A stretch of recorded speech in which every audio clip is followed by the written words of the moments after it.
रही माँ, मैया मेरी रोबे मती, मेरो बदन अब कसिया, जब फूल में बिसियर हतो मोको तो जननी दसिया। माँ, इसी बड़े से फूल में काला नाग था, मैंने हाथ बढ़ाया, उसने मेरी उंगली में काट लिया, सारे बदन में जहर फैल चुका है माँ। माँ मेरी जबान टूट रही है माँ, माँ आंखों से अंधकार छा गया माँ, माँ कुछ दिखाई नहीं दे रहा माँ, माँ तुम कहाँ हो? और माता और बेटा अपने मैया के सीना से चिपट गया, छिटपिटा रहा है, जान निकल रही है, प्राण निकल रहे हैं, बेटा छिटपिटा रहा। मैया बोली लाला, रोहित बोले माँ रो क्यों रही? बोले तू मुझे अदबर में छोड़ करके, नाव को भंवर में छोड़ करके ओरे मल्लाह जाने लगा, ये नाव पार कौन लगाएगा? तेरे बिछुड़न को कुमर मुँह पे दुख सहो नहीं जाए, दिना रात टकराऊंगी जिम बछड़ा बिन गाय, बछड़ा बिनायो गाय सुत बिनु, मातियों बिनु खाती है, गोदी से जिसके सुत बसे, क्या बच सकत वो माती है। बेटा बेटा तेरे बगैर ये मैया कैसे जी पाएगी? रोहित बेटा, माता जब मैया चीख पड़ी, दहाड़े मार मार के रोने लगी, वृक्षों से पतझड़ आ गया हो ऐसा मालूम पड़ा, पक्षी उड़ गए। रोहित बोले माँ मुझे कोई बचा नहीं सकता, माँ मुझे क्षमा करना, माँ मेरे पिता को प्रणाम बोल देना, माँ धर्म को मत पीठ दिखाना, चाहे आत्मा अपनी जगह से किनारा कर जाए, शरीर को छोड़ दे, शरीर का परित्याग कर दे, लेकिन अपने धर्म को मत छोड़ना, धर्म को क्षति मत पहुंचाना। के सुख दुख की जो कछु कहरी, सो मैया मोसे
रोहित ने राम राम राम कह के अपने प्राण त्याग दिए।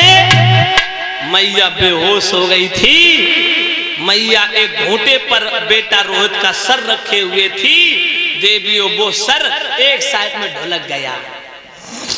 जो मैया को होश आयो माताओं दुखिया सीना पीट पीट करके सर धुन धुन करके बुरी तरीके से गैया की तरह डकराने लगी, रोने लगी। बेटा रोहित, रोहित आंखें खोल मेरे लाल, आंखें खोल मेरे लाल, बेटा रोहित आंखें खोल।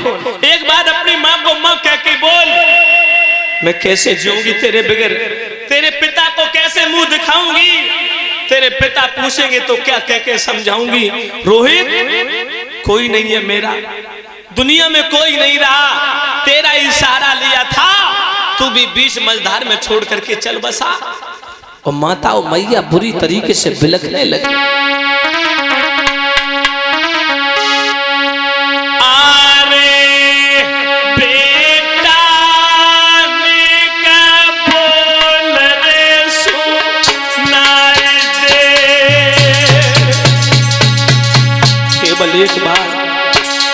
एक बार बोल तो दे मेरे लाल, मैया को तसल्ली हो जाएगी। एक बार बोल। रोहित चुप क्यों लेता? अरे बेटा ने का बोल रे सुनाई दे, और मैया को ने का धीर रे बंधाई दे।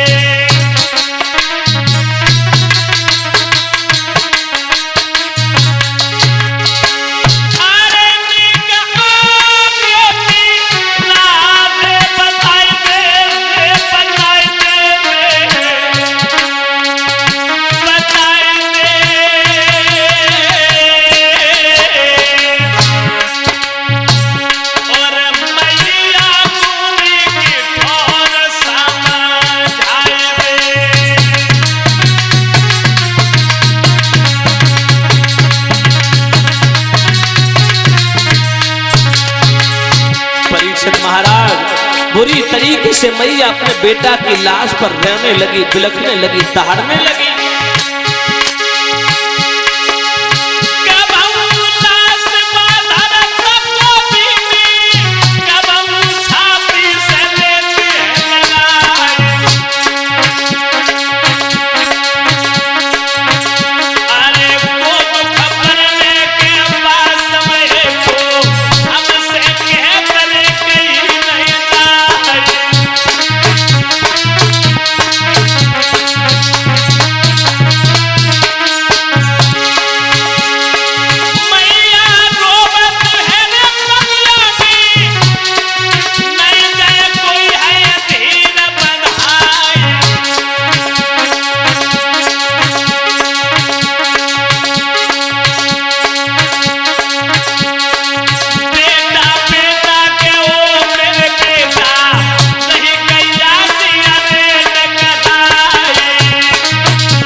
माता और मैया बुरी तरीके से बिलखने लगी, रोने लगी, कहने लगी लाला अब कहाँ जाऊंगी मैं, मेरा कोई सहारा नहीं है।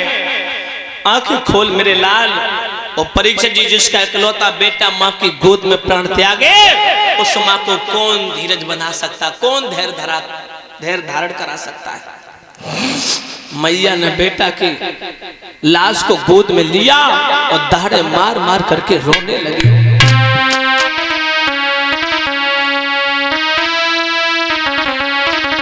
बेटा को गोद में लेकर के माता बहनों भाई बंधु बुरी तरीके से बिलख रही है। तब तक देवी और मालिन आगे कहने लगी बेना तेरे बेटा की मिट्टी खराब हो जाएगी, इसे जा मरघट में ले जा अंतिम संस्कार करवा।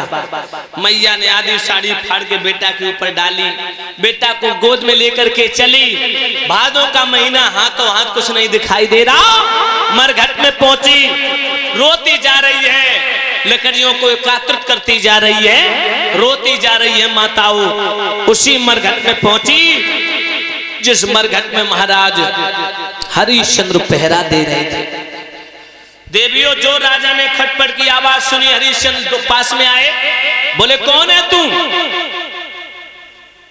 संतोष कुमार साक जी जो ग्राम भूटा से आए हैं।